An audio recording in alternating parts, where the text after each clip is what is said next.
Hello, welcome to my mini vlog. मी योगिता आणि मी चालले आहे आज मुंबई टू हैदराबाद. ही ट्रिप स्पेशल आहे बिकॉज ही एक तर 2026ची माझी फर्स्ट ट्रिप आणि मी मुंबईहून 3 वाजताची बसमध्ये बसले होते. ते मॉर्निंग 8:30 हैदराबादला पोचले.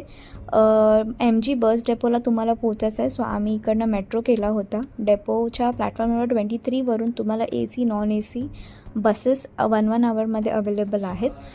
प्रॉपर पुशबॅक सीट असल्यामुळे आमची जर्नी खूप कम्फर्टेबल झाली. बाहेरचं व्ह्यूज एन्जॉय करत करत आम्ही इथे पोचलो.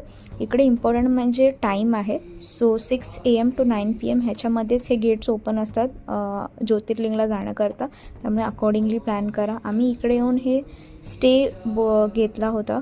सो कधी फ्रेशन अप वगैरे होऊन आम्ही ज्योतिर्लिंगच्या दर्शनाला गेलो. इथलं ज्योतिर्लिंगचं वैशिष्ट्य म्हणजे एकमेव ज्योतिर्लिंग आहे जिथे ज्योतिर्लिंग आणि शक्तिपीठ हे दोन्ही आहे. सो आम्ही ते दर्शन छान केलं. आणि जर का तुमच्याकडे अजून वेळ असेल तर तुम्ही साक्षी गणपती आणि आजूबाजूचा परिसर फिरू शकता. ज्योतिर्लिंगमध्ये जाताना दर्शनासाठी तुम्हाला सामान बाहेर सबमिट करून जावं लागेल आणि बाहेर येताना आम्ही प्रसाद घेऊन निघालो. तिकडे अन्नप्रसादम पण आहे, पण त्याची वेळ आहे 8 o'clockला ते बंद होतं. आजूबाजूला आम्ही थोडंसं फिरलो आणि बॅक टू आम्ही रूम गेलो. ह्याचा तुम्हाला जर का प्रॉपर डिटेल्ड व्हिडिओ हवा असेल ट्रॅव्हलिंगचा तर मी लिंक पण डिस्क्रिप्शनमध्ये ॲड करते आहे. तर चॅनलला सबस्क्राईब करा आणि आपण नेक्स्ट व्लॉगमध्ये भेटूयात.